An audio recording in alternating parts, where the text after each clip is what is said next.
Hello, insatiable listeners. Well, we just finished another rich podcasting season where we looked at the various angles of inconsistency. We are now on a season break until September 18th, when we will be back with a dynamite new season. Mark your calendars for September 18th when we return. Originally, I thought our next season theme would be on fertility, but it's taking some interesting twists and turns. So it's kind of about that and kind of not. Regardless where you are in your menstrual or parenting cycle, next season will get you thinking and ahawing about how the cycle of life influences our food habits and choices, and how we need to harmonize our food and wellness based on where we find ourselves hormonally, emotionally, and spiritually. In the meantime, I hope those of you who feel the call will join us in my live Why Am I Eating This Now group program, which opens for registration on August 5th. Truly, this program is life-changing, and it's the last chance to work with me until March 2020, because I am going on a 6-week maternity break from whenever this bambino is born until 6 weeks out. And my private practice is full until April 2020. So you can find details for the Why Am I Eating This Now live group program, which again, it only runs once a year, at allyshapiro.com/why-am-I-eating-this-now-live-group. Okay, and now on to a rebroadcast of some previous Insatiable episodes where a second listen is worthwhile. Enjoy.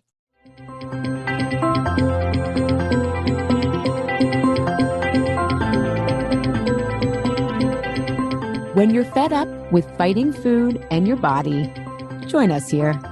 I'm Ally Shapiro, creator of the Truce with Food program and your host for Insatiable, where we explore the hidden aspects of fighting our food, our weight, and our bodies, and dive deep into nutrition science and true whole health. Fair warning, this is not your parents' health care. This is a big rebel yell to those who crave meaning, hunger for truth, and whose lust for life is truly insatiable. Believe me, freedom awaits. Welcome to Season 7 of Insatiable. This season, our theme is hunger and taking a fresh look at different approaches to satisfying our hungers. To be physically and emotionally hungry is to be vulnerable. As Dr. Brené Brown says, vulnerability is uncertainty, risk, and emotional exposure. To have physical hunger or to acknowledge our emotional and soul hungers is to choose to be open to the daring risk of being fully satisfied. We will be exploring various diets and approaches to satisfying our holistic hungers.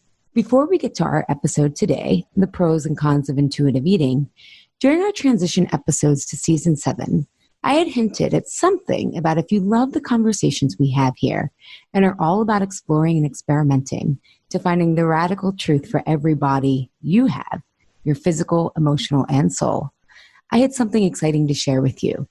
Introducing the Insatiable Membership Community. This community is designed to help you take action around the topics we discuss here and support you to find your answers from rather than asking yourself, how do I resist food? To asking, we want to change the question to, how do I become the person that no longer needs to turn to food?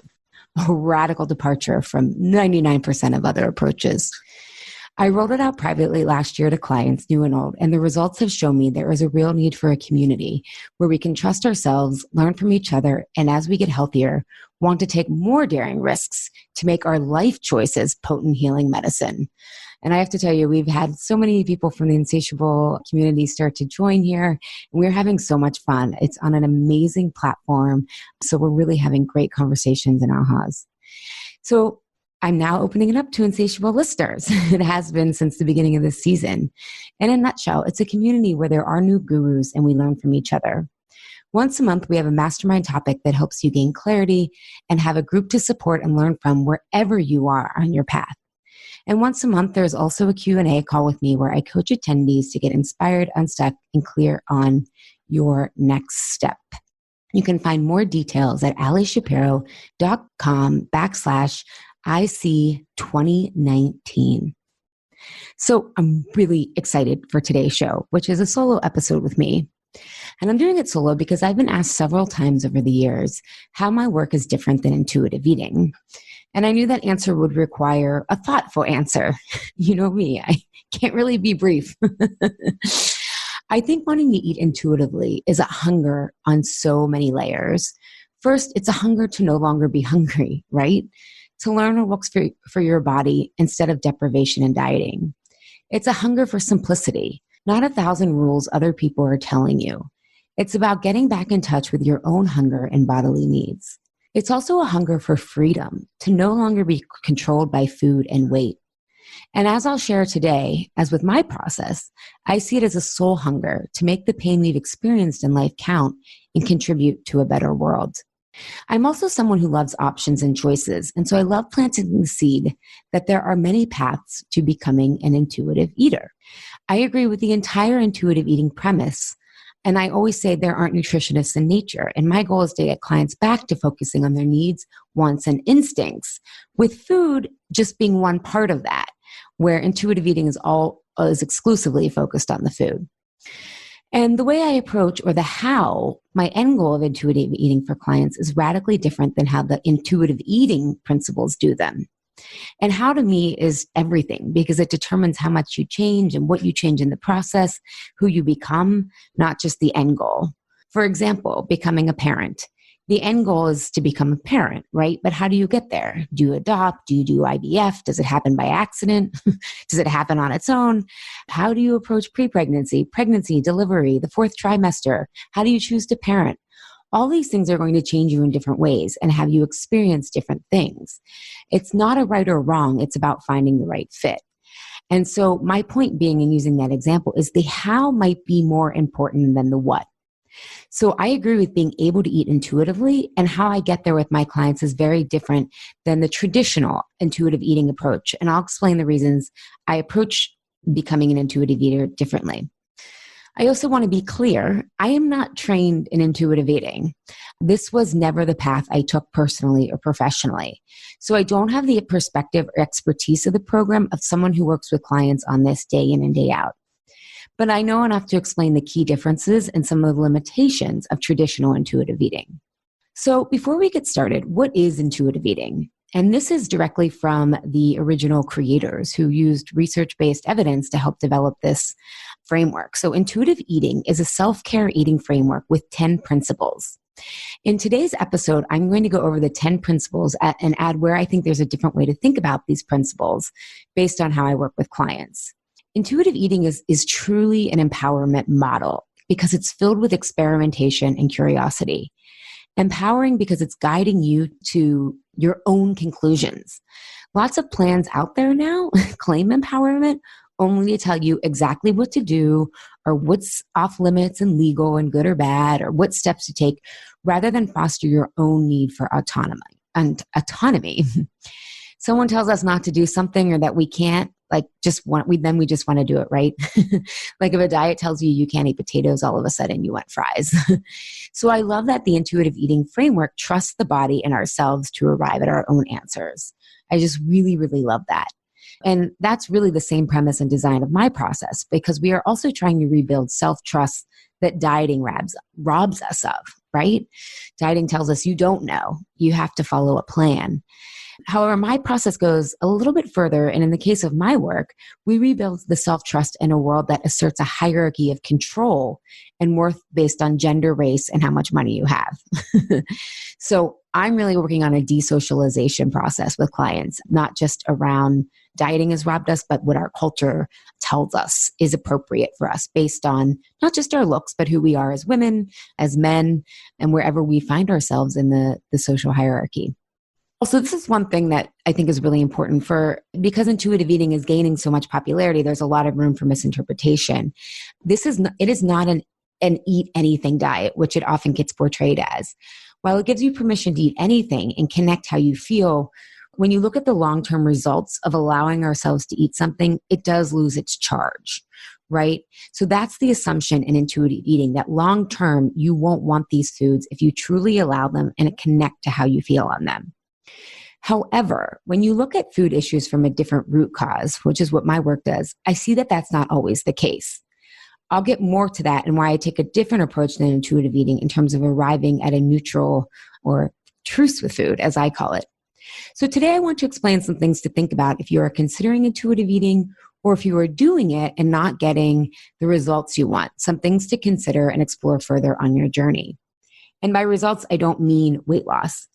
I'm totally on the same page with intuitive eating experts who say anyone who tells you how to lose weight and what will happen with your body when you do an intuitive eating, or in my case, Truth with Food, or the Whole30 or Weight Watchers, they don't understand the research that is out there, right?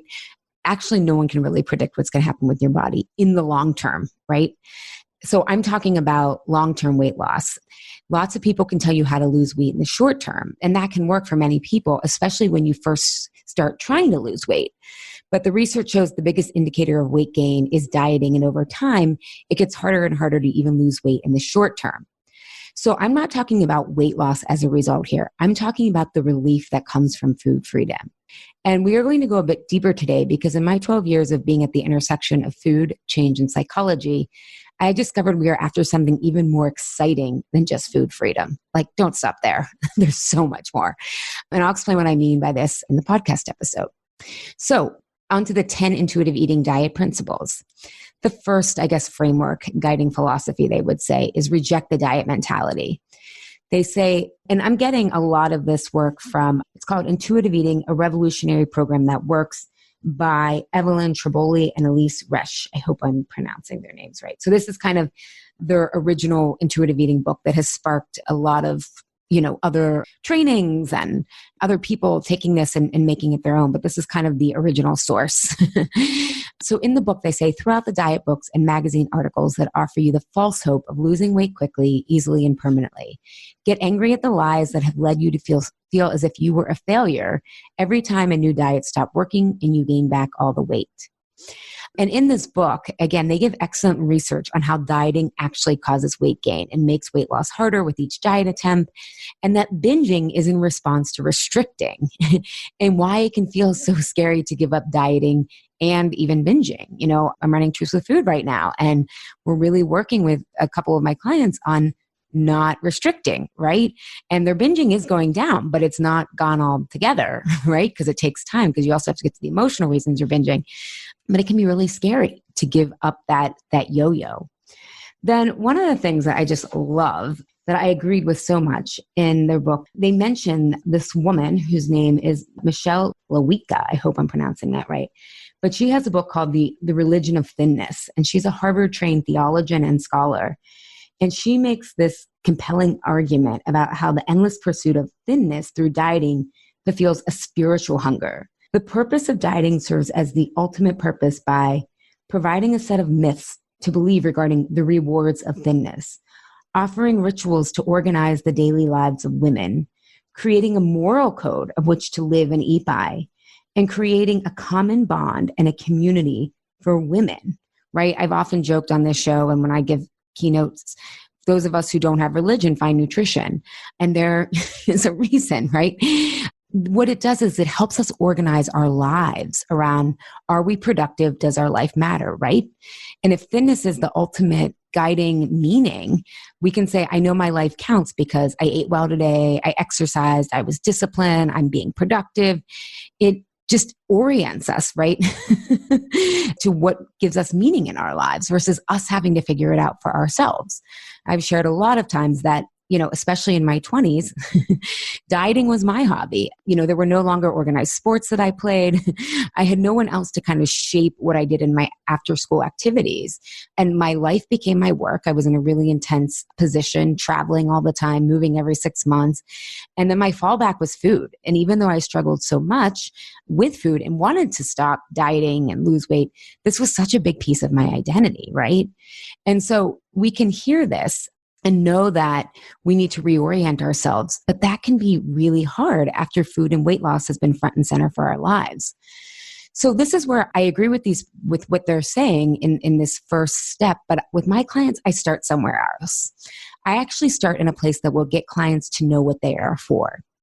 Because we can reject diet mentality, but what do we replace it with?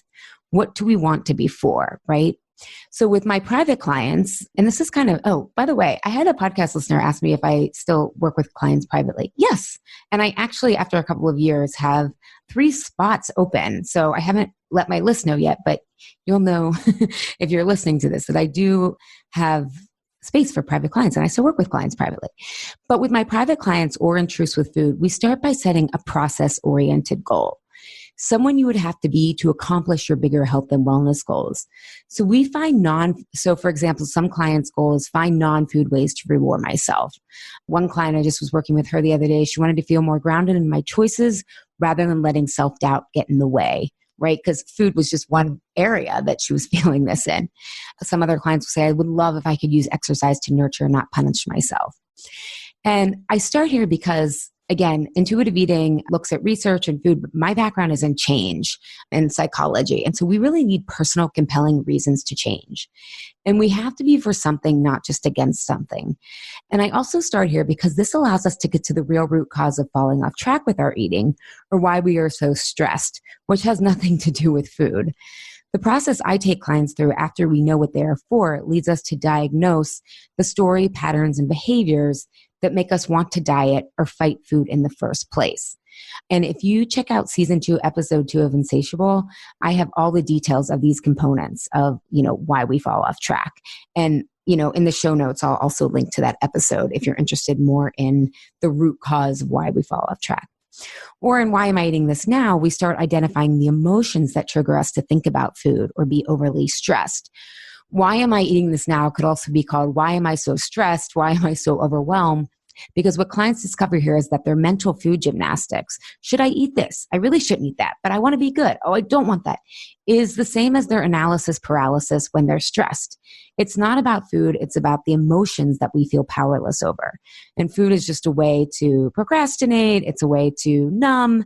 So in these programs where I'm not really focusing on the food, I start here so we can have a massive paradigm shift that actually takes the problem outside of diet culture.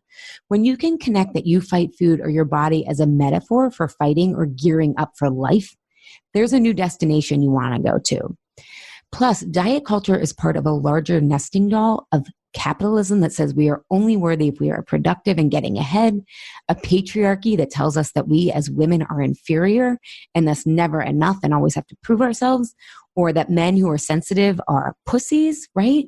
And by the way, vaginas, the proper terms, are really powerful. Balls are like the most sensitive thing. So let's just get our metaphors accurate here.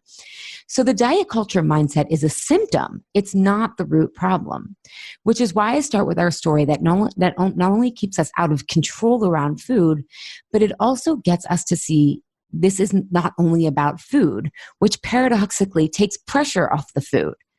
A lot of my clients refer to this kickoff session in Truths with Food, or the first session, the initial consult to work with me privately, as truth serum or non-psychedelic ayahuasca. Because you really, everyone's just kind of looking at the surface of things here. But we go really deep to say, what's really going on? And clients have a range of reactions when they first see their story, or in Why Am I Eating This Now, the emotions, when they can be like, oh my God, I'm not logging food. I'm logging how stressed I am, right? There's a relief that we aren't going to be focusing only on food. And that's actually maybe 10% of this work. They've shared their gobsmacked because their story is everywhere. And it's also overwhelming because our story controls a lot more of our life. However, above all, there's a curiosity that's kindled, and it gives them something to be for. Yes, I want to own my story. Yes, I want to co-create my life, right? And so, yes, we need to reject that diet mentality, but what do we replace that with? And there's not a direct opposite. What do we want to be for?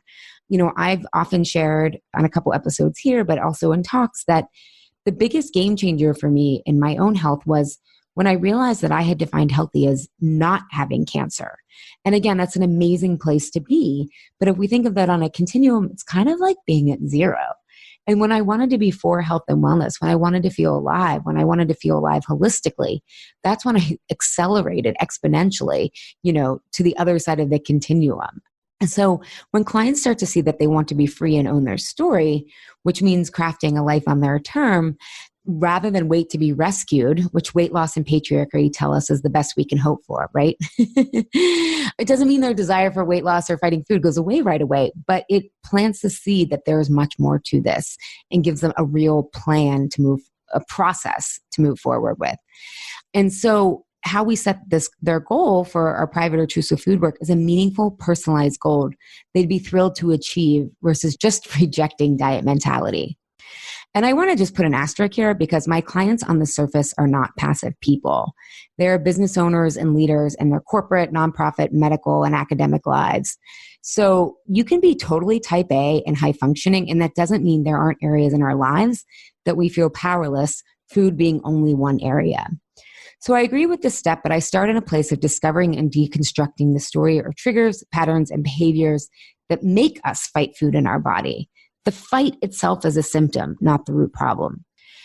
And I do this because it's more efficient. By getting to the root cause, you solve that, and then the food often takes care of itself. And all this work is ultimately about self-trust. And the story or trigger diagnosis process starts to rebuild self-trust because you really see you aren't a failure or you don't need to be fixed. You realize you were working on an incorrect problem. And this process offers a bigger vision for our life, which you hear me talk a lot about on this podcast. If we want to be consistent with eating well, eating intuitively, and healthfully aren't enough of an end game.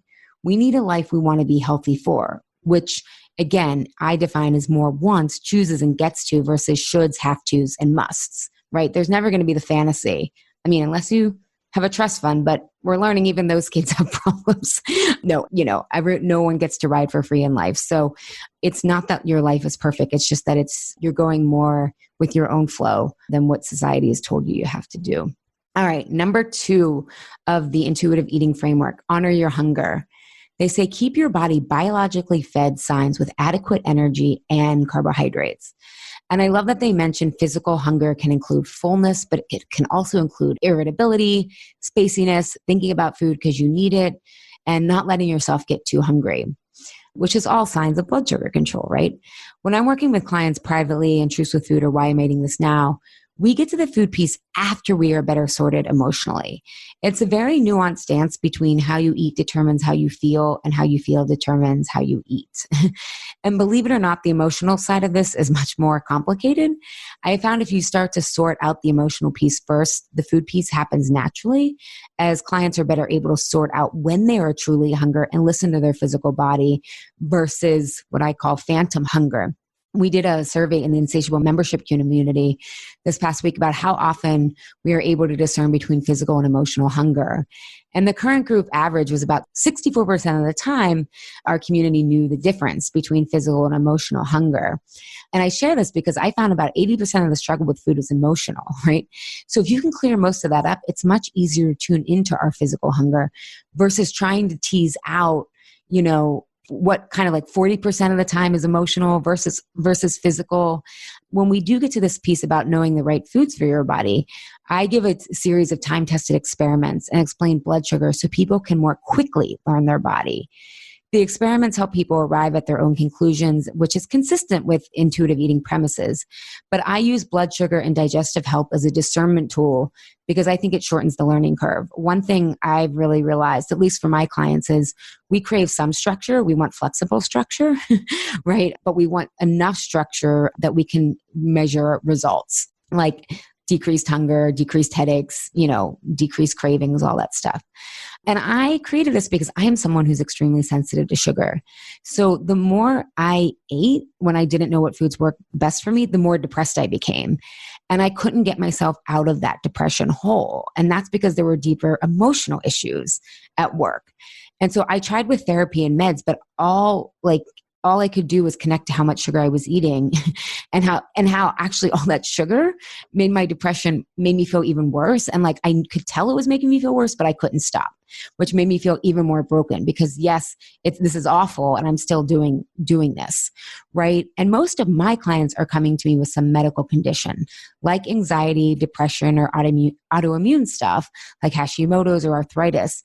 So I created these experiments so they would arrive at their own conclusions and build self-trust, but wouldn't be discouraged by the time it can take to tune into your hunger without any structure, especially with how foods are hyper palatable today. And it can be really hard to just like stick with that timeline of just learning when you're full and whatnot.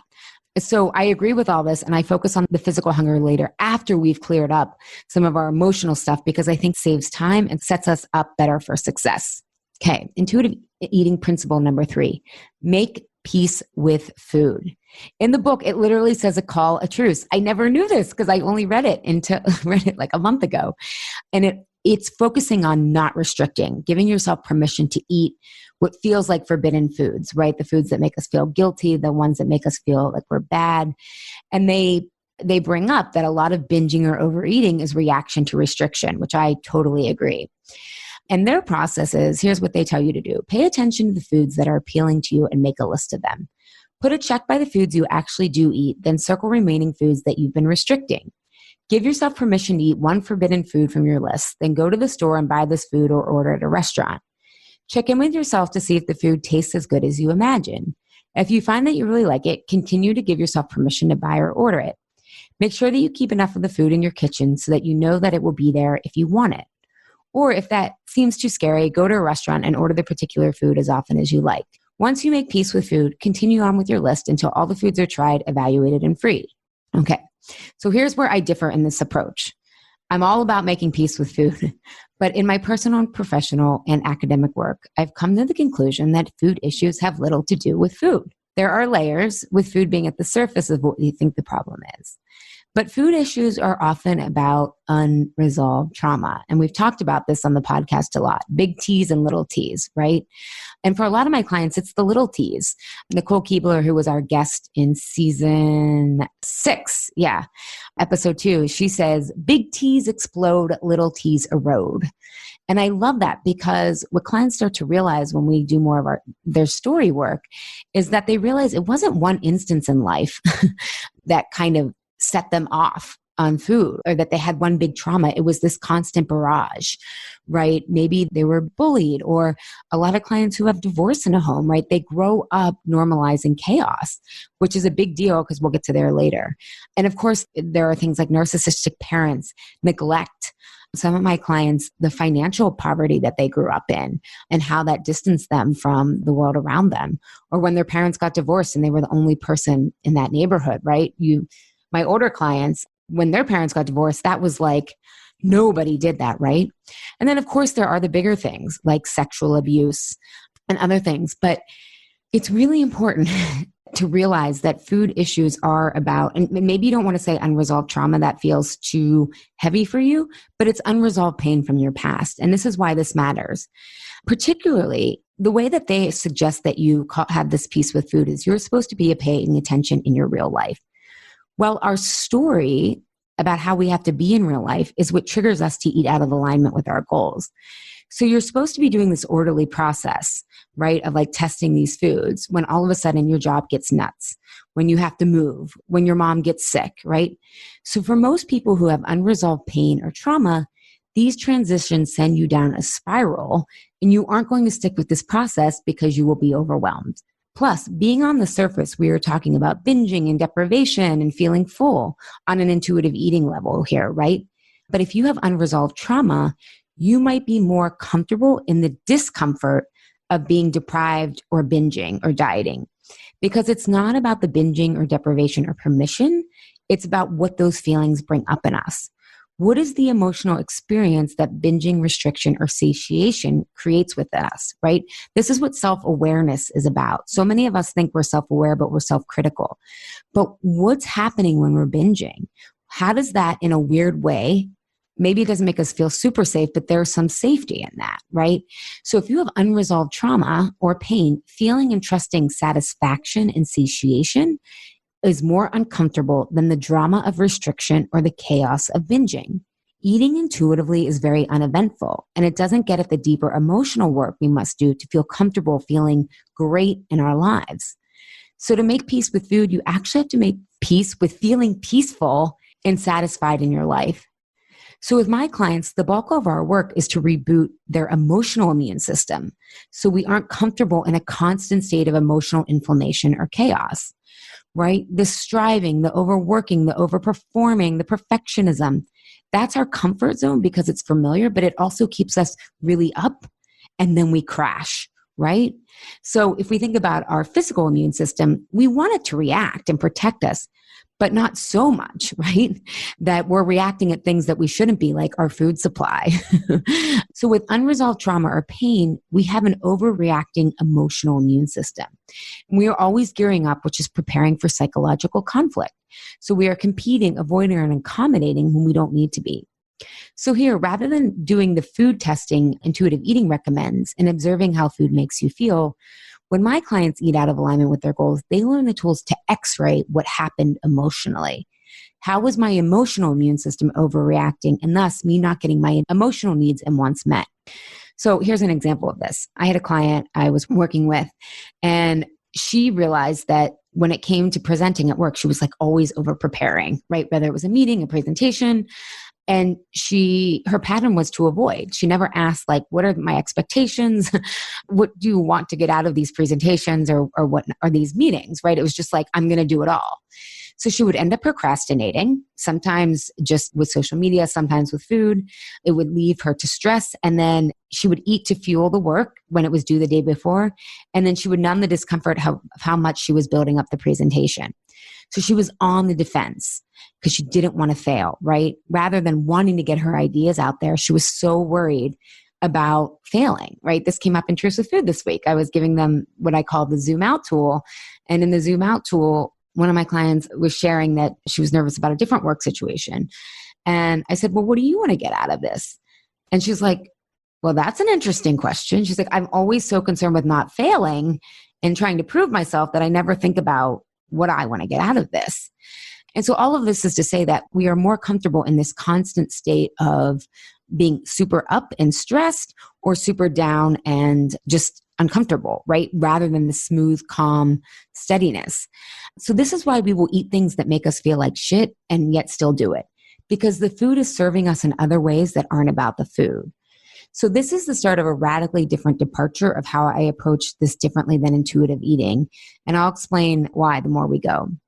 So having said that, making peace with food the way intuitive eating recommends will help you increase that sense of safety within yourself, without a doubt, which leads to less of a reactive emotional immune system, right? It is important that we learn to feed ourselves and give ourselves what we want and need from a physical standpoint. And I have no way of knowing this, but again, based on the quantum results I see my clients get, if you go a few layers deeper, the food will clear up on its own as a side effect of creating a life you want to be healthy for and feeling calm and safe, feeling good, right?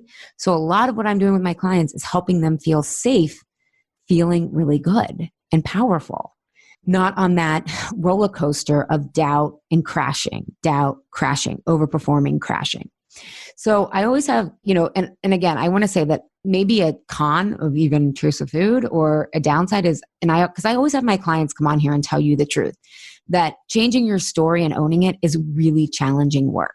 So in a way, it might be harder than intuitive eating in some ways, because the process is right direct. It forces you to look at yourself in a way that intuitive eating does not. So it's definitely more intense.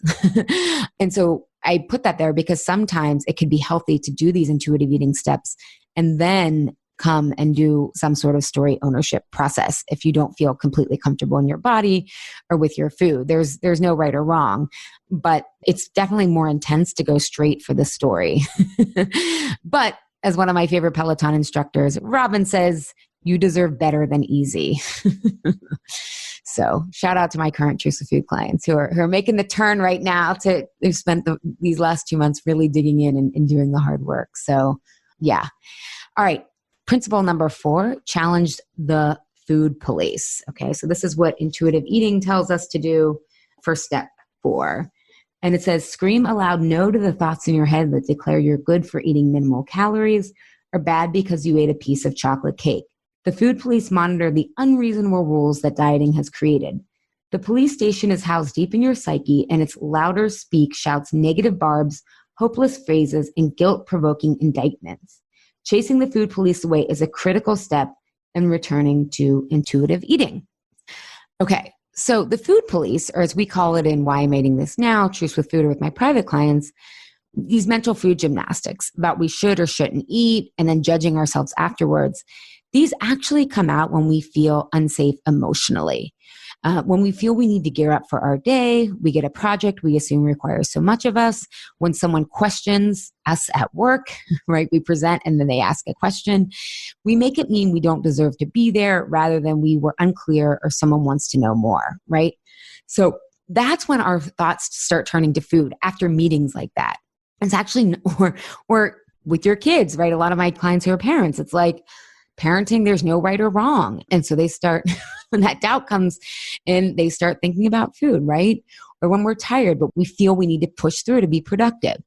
We want to see what I mean, and if you want a sample of this for yourself, you can check out the coaching exercise I will include in the show notes, but it's basically a free mini lesson of why I'm eating this now that will help you see your food police aren't about food.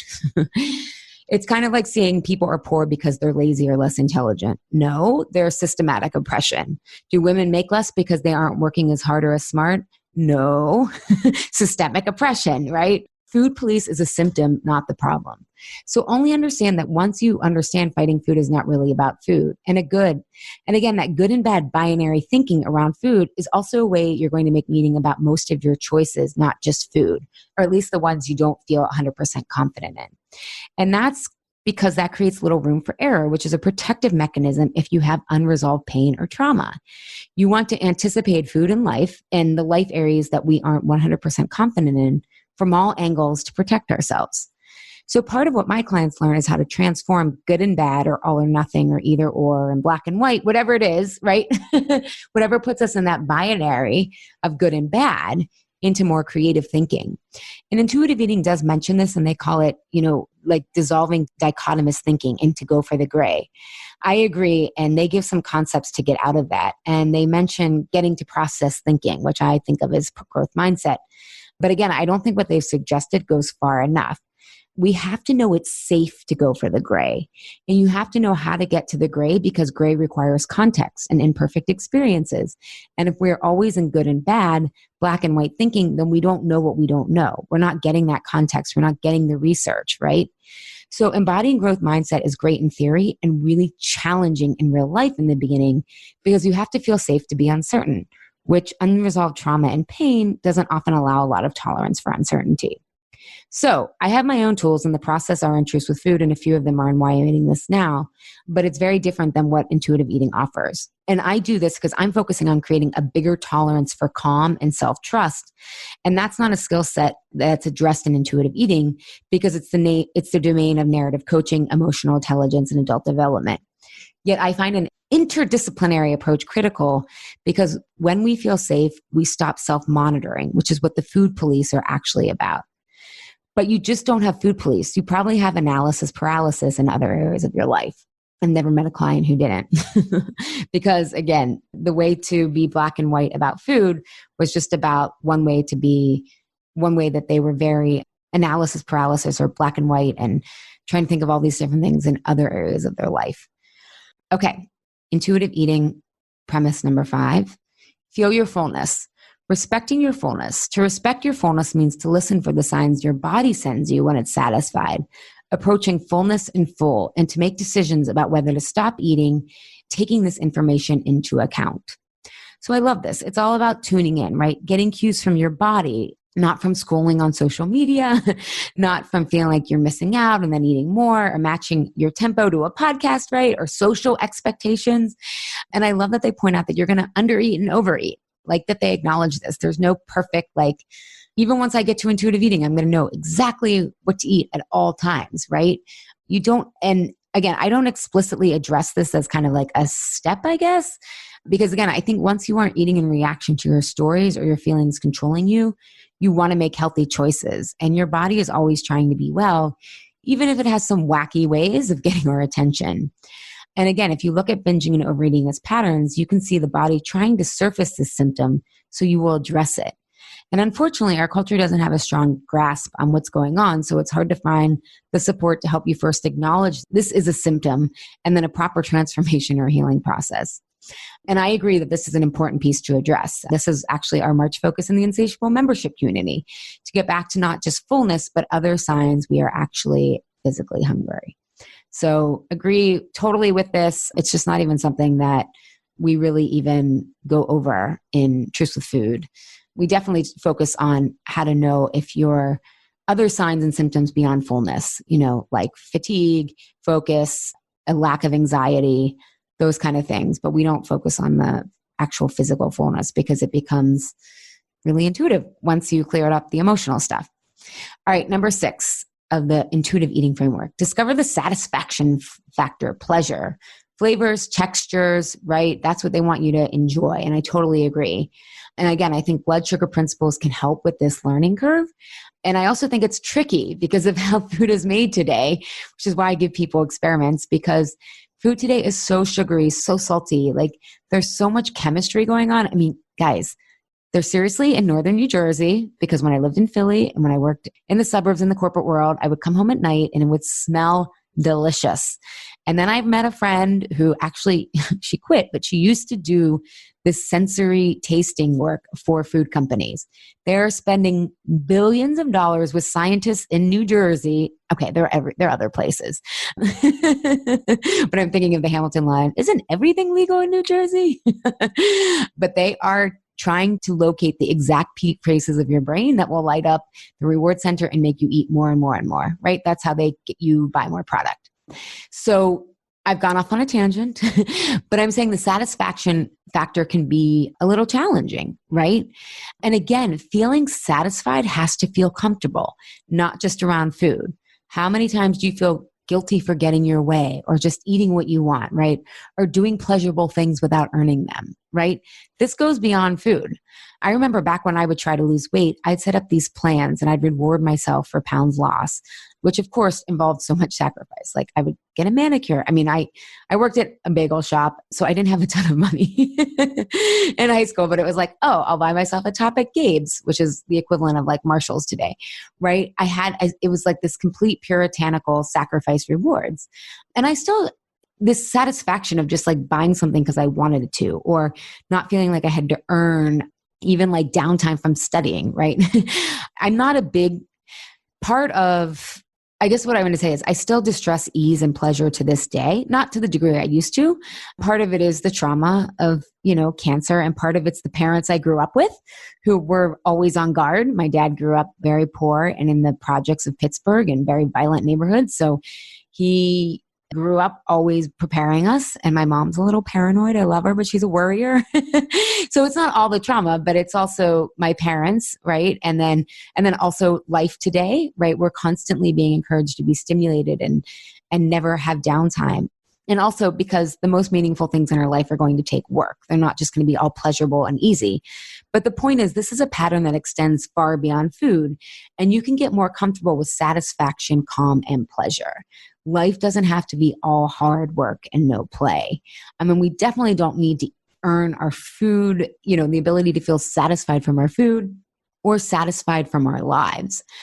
I mean, we have to earn it. And now this is going to sound like I'm contradicting myself. We have to put in the work, but it doesn't have to be as grueling and full of deprivation as we've been led to believe.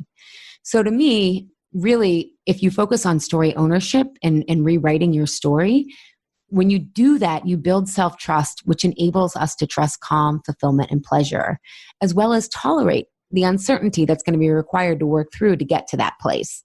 So I agree with discover the satisfaction factor and pleasure with food. And I also know that can be really disorienting and make people fall off track because of the feeling of calm for an extended period of time. I'm not just talking about one meal, but for a while can do.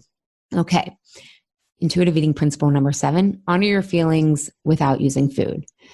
Here is what they say about that. I'm reading directly from the book. Find ways to comfort, nurture, distract, and resolve your issues without using food. Anxiety, loneliness, boredom, and anger are emotions we all experience throughout life.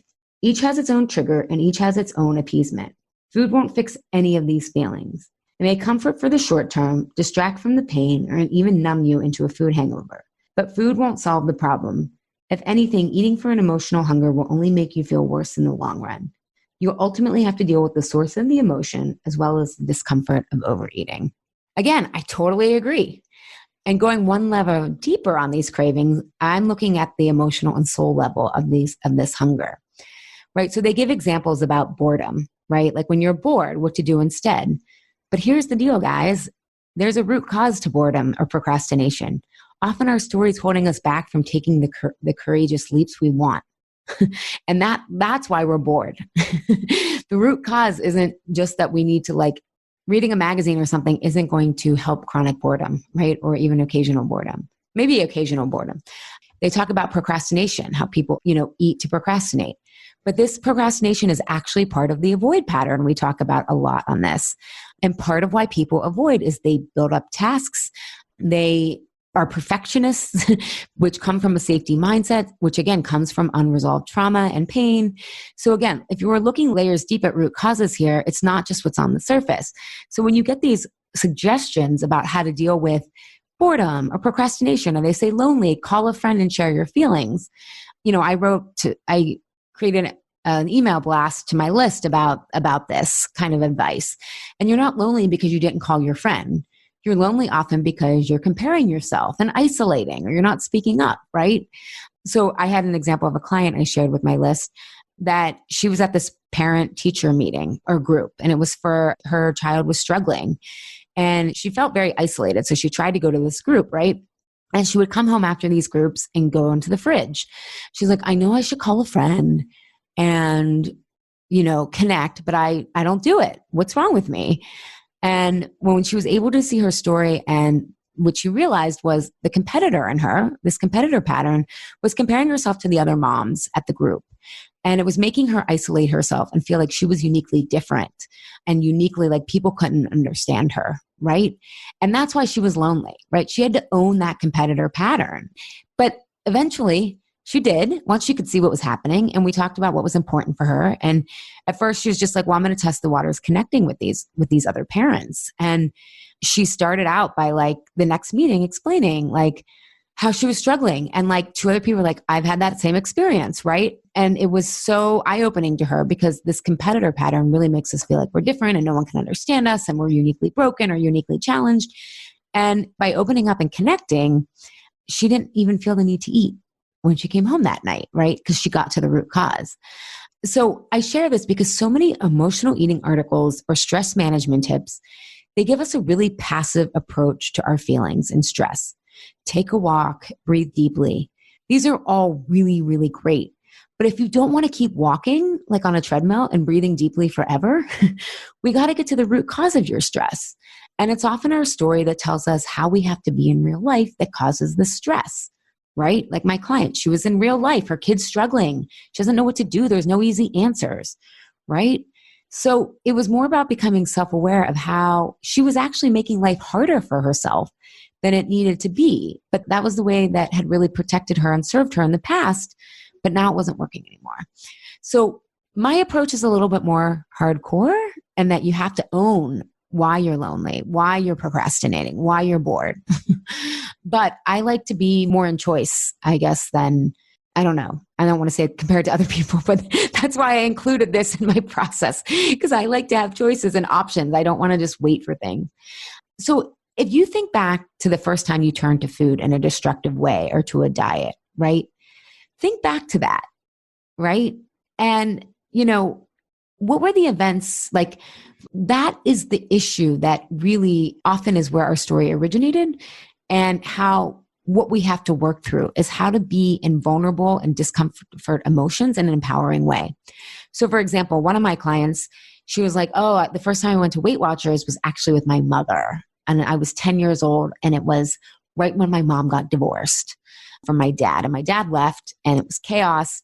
And they went to Weight Watchers together, right? And so and that's when it kind of, this whole story and this meaning of like, well, we can't control what's happening, but we can control and get revenge, and kind of not get revenge, she didn't say, but like, the divorce diet people say, like, this is how we're going to get control of our lives, right? And so the divorce wasn't really talked about. It's just kind of like everything got focused into this Weight Watchers and this bonding, right? Rather than having those vulnerable, intimate conversations around like, this is hard. Like, our family's going through a tradition, right? Now, granted, it wasn't only that divorce and going to Weight Watchers together, but then it started to become when there was uncomfortable things, right? Related to how her family, how they were going to divide up kid time and what happens when dad doesn't show up and all these kind of stuff, like, or that mom does a shitty thing, right? It's not always the dad. It's like all the stuff starts to get appeased with food, right? And so that's what we learn is when we're with uncomfortable emotions, we learn that we eat or that we use food rather than really learning to work through them. So, yeah. So, and I think I've used an example here. Like I remember when I was being bullied in 5th grade, like I avoided telling my parents. I was so ashamed, but they were teachers in the public schools of Pittsburgh, and they would pass this bagel place, right? The suburbs never had good bagels. Even though I worked at a bagel shop, it was not like this. They would pass this Jewish deli that had amazing bagels, cinnamon raisin and egg and plain and sesame. And I would come home and eat those. Like my parents weren't home yet. I mean, they would bring them home, like the day before. And I would just eat those because I was so, like, I felt like I didn't belong. I was so isolated. And I had to learn to deal with those kind of feelings without food and own my peace in that. And the healing part was no longer avoiding and learning to use my voice to stick up for myself, right? So that today I can heal that moment and that past by not avoiding today and discovering my voice. And what am I willing to stand for even when it's unpopular? But that I can feel safe within myself, right? And that's part of my healing journey, and that we can all do is that we can't go back to that moment, but we can start to do what we wish we would have done back then had we had the perspective and the resources and all that kind of stuff. And it becomes really healing and really powerful because power isn't about being in control. It's about being in choice. So yeah, so it's, we say in Why I'm Writing This Now and Truth with Food and with Private, the truth will set you free, but first it will piss you off, which Gloria Steinem and Aaron Brockovich made that quote famous, but it's challenging, right? It's going to challenge how you see yourself. But this is where we also bring in compassion because these stress responses protected us and now they've outlived their usefulness, right? So that's the exciting part of why we need a life we want to be healthy for is so that we are creatively challenged, living in that gray, and need tools to do that. And rewriting and owning our stories not only clears up the food piece, but also side by side helps you create a life more on your term with your needs and wants versus haves, should, and musts. And if you want an example of this, tune into season 6, episode 6, where I had my clients Brianne and Linda on, and they worked with me a couple of years ago.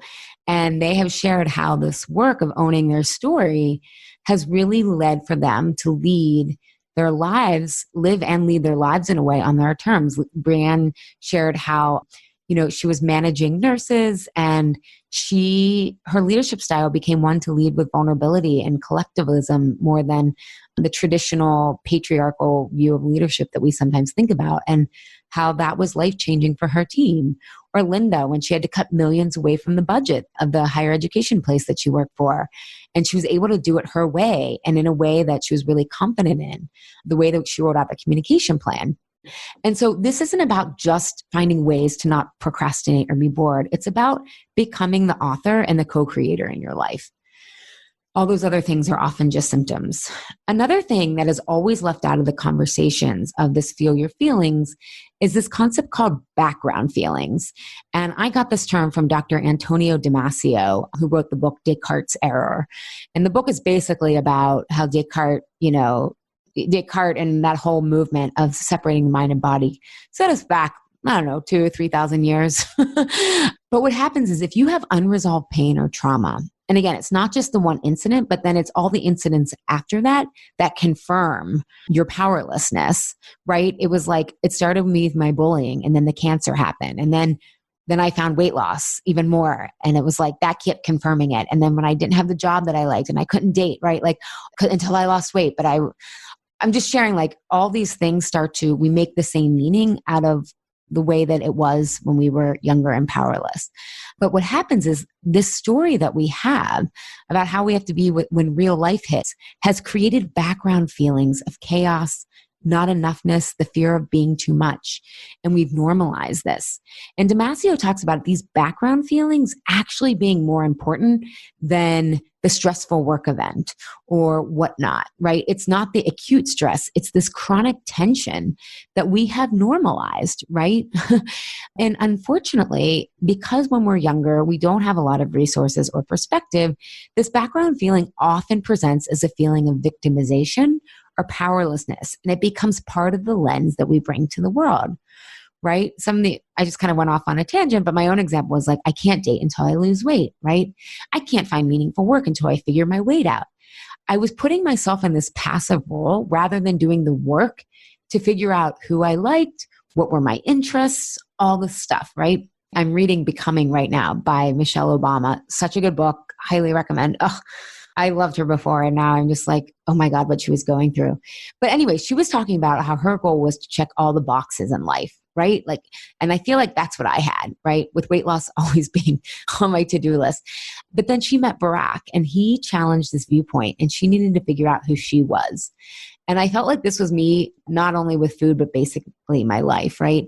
So cancer had made me feel really unsafely singled out by life, and it created fears of being seen in areas of life as a result, because in the areas that I wasn't as confident in, because that triggered uncertainty. And cancer is one of the ultimate uncertainties. And so I had no resilience or agency around that feeling. And what's interesting is on paper, I was no wallflower, right? I've never been considered a wallflower, but I was afraid of satisfying choices, like a meaningful career. I thought, oh, that's for other people, right? I can't do that. And so not only was I like, I can't do that, but then it was overlaid with this, it's easier for everyone else. It's harder for me. And this was protecting me from the risk of being seen imperfectly and keeping me isolated and victimized. So this background feeling of me kind of normalizing powerlessness and also being in a state of chaos started at 13 and then normalized over a decade. In the background, and then certain feelings like that, I would always have that background and in the background. And then when I'd have like an awkward date or my job would hit like a really unfulfilling streak, I'd spiral, right? I'd binge for however long until my emotions died down and then amp up the pressure of weight loss rather than trying to figure out my life. I was giving my power to weight loss to rescue me from my depression, life, and myself. Now, I talk about my process is kind of hardcore and that it makes us own patterns and behaviors. But in this process, we bring in a lot of compassion. In our culture, we see our pain as a reason to isolate, right? In a healthy society, we would learn to come together. So we aren't taught or encouraged to do this. So in fact, our systems of oppression depend on us being isolated instead of joining together. As AOC, as she's known on the social media forum, as she's known, said, it's not Democrat or Republican, it's top to bottom about the oppression. And I felt like I had been to church after she said that, right? Like it's not left or right, it's top to bottom. We need to come together. And that's how we have to be with our pain and with our imperfections. So I think most approaches on how to stress less or feel your feelings without food are missing out on a major opportunity for us to transform this pain, or you can call it not enoughness or this powerlessness, and use that empathy, creativity, and humanity it birthed in us to co-create something the world needs. And the world needs more voices and offerings that are whole. Okay, that was a tangent. The last three are much quicker. Intuitive eating premise number 8, respect your body. It says, accept your genetic blueprint, appreciate what your body is able to do for you, realize you deserve to be fed, wear clothes that fit comfortably, rest when you need it, move in ways that feel good to you, about self-worth. So basically, this is like, it's about self-worth. And what my clients often say is feeling enough or not enough. And this is about feeling enough in general.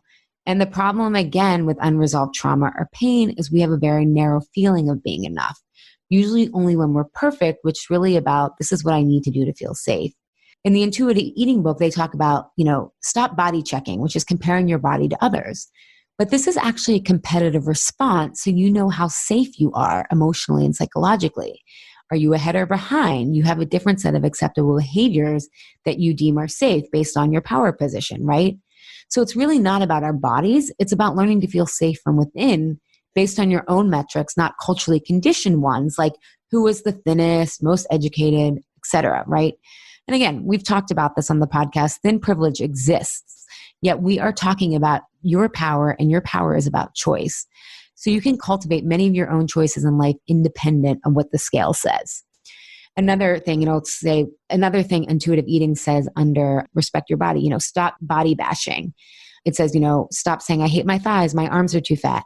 And I agree with this 100%. But again, going a level deeper, body image flare-ups are when we feel vulnerable. And our story makes us feel more vulnerable than we actually are most of the time. Anytime clients are feeling bad about their body, especially after a really good streak of like feeling good, and then all of a sudden something changes, I don't give them look in the mirror. That can be helpful, right? Or mantras, and that can be helpful. But question I want to know, so that we get to the root cause, is what changed in your life? What feels unsettled?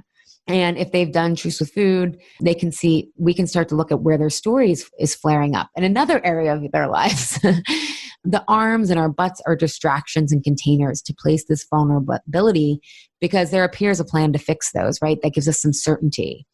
But we need to develop the skills and tools to manage what settles us emotionally, so that we can stop projecting this vulnerability onto our bodies and start feeling more confident, independent of our food choices or our weight. So I'll give you an example. I had a client who was working in a very competitive corporate environment. Most of them are. She has a health background and an MBA. She's super smart and talented, has a lot of experience, but she was comparing the way she dressed in her body to these other women in her office who had Ivy League degrees. Right. And I'm recording this during the college admission scam. So it's like, I think we all kind of knew that really, really wealthy people got in without merit. I don't know, but it's becoming even more clear, right? But it doesn't matter. That's what she latched on to, which made her feel vulnerable, right? And so whenever they would ask questions in meetings, she would feel really vulnerable, which led to a lot of over preparing, a lot of holding back her voice. But was she really that vulnerable, right? She earned her right to be there. So we started experimenting and challenging her story. And she realized that when people ask questions, this was a great way for her to strengthen her point of view. And it actually made her more influential.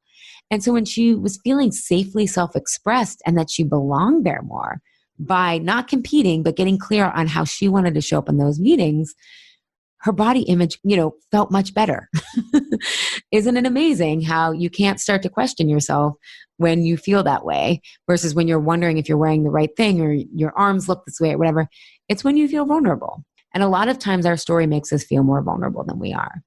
So again, you have more agency or choice over your emotional vulnerability than the size of your body. And so to me, it feels a lot more powerful to get the skills of the real issue and build up our confidence, that an authentic confidence that is independent of our weight, which leaves our weight off the hook, because I agree, you can't control your weight. We all have a genetic blueprint. Okay. Intuitive eating principle number 9, exercise. They talk about feeling the difference rather than it being punishment. I love this. I don't have much to say here. I just know that when some clients know if they have a lot of health challenges, especially hormonally or from an autoimmune perspective, really intense exercise can hurt them. It can feel good in the moment. So I'll put more of my educator coaching hat on and help them find something that leaves them feeling better versus in more pain. More exercise is not always better. And it can take some time to figure that out. So if I know someone's in acute distress, I'll say, hey, let's focus on something a little bit more gentler rather than them kind of taking that time to figure it out themselves. Okay. And the last intuitive eating principle is honor your health. Work on the 9 first, and then focus on your health. And I love that they emphasize that you don't have to be perfect to be healthy. I agree. You can still make a lot of progress without being 100% quote unquote perfect, because perfectionism is hard on the body and soul. I get that point, and I just don't think you have to wait though. Right? There's a lot of fundamental differences here, but there's a lot of timing differences that I believe in compared to the intuitive eating framework. And I think this is where health privilege comes in, right? Not all of us are coming to intuitive eating without acute health issues. And I think with how much chronic illness we have today, anxiety and depression are included in that, can be in tandem with rewriting our story. You can see how if you aren't aware of the emotional undercurrent or layer below the food, you would need to wait to get here. But again, I was in so much physical and emotional pain, and a lot of my clients are too. I don't think they would tell you they were in so much pain, but they have normalized a certain level of unfulfillment and exhaustion and cravings. So focusing on our health and my own health in tandem with the other stuffs was really helpful and woke me up to my power and responsibility. And it set me off into this self-authoring development curve that just made me feel more and more powerful. And it made me feel empowered and curious and confident enough to then study inconsistency as a symptom, not some willpower defect, which led me to create Truce with Food. So looking back on it, I can seem like it was all a natural storyline, but let me tell you, it was not. So by focusing on my health first, actually, that just awakened so much confidence and power in me. Now, I can see how some people may need or want to wait to focus on their health, which again, just to be clear, is separate from weight. Weight and health aren't correlated.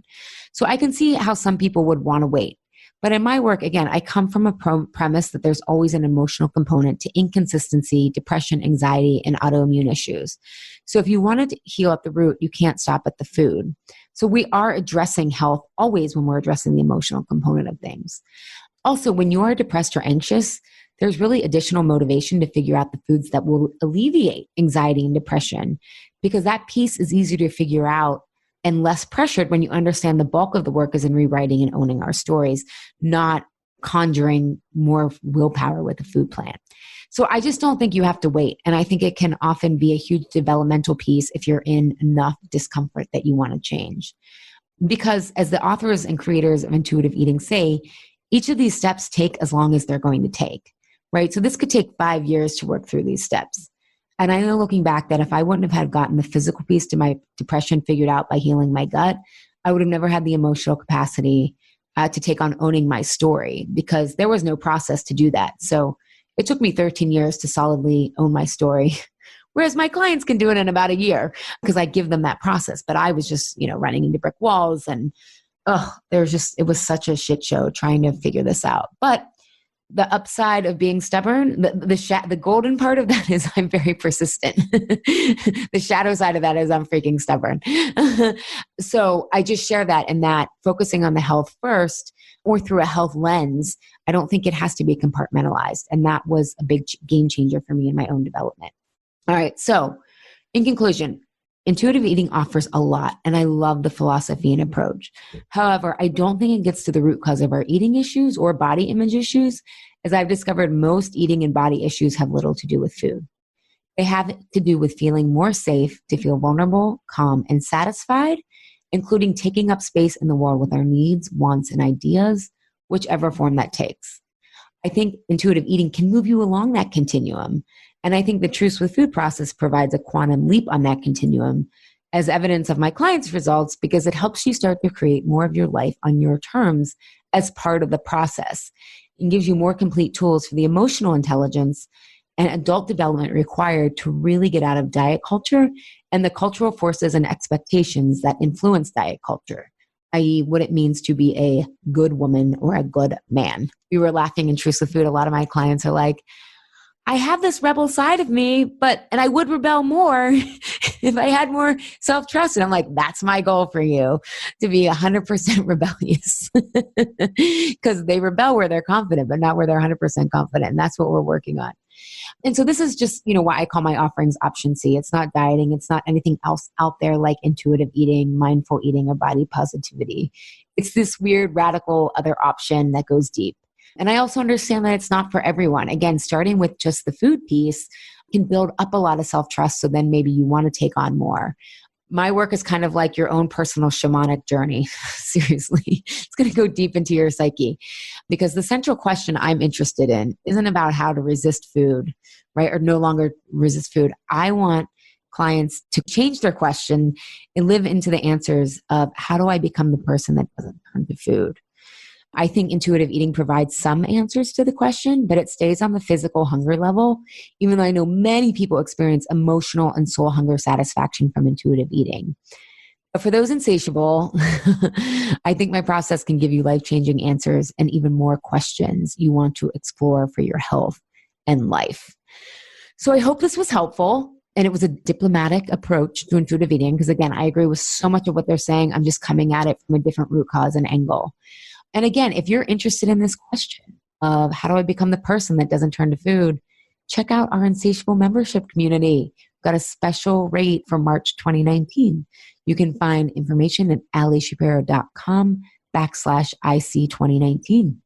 Thanks again for spending this little over an hour with me. Hope it was helpful. Thank you, Health Rebels, for tuning in today. Have a reaction, question, or want the transcript from today's episode?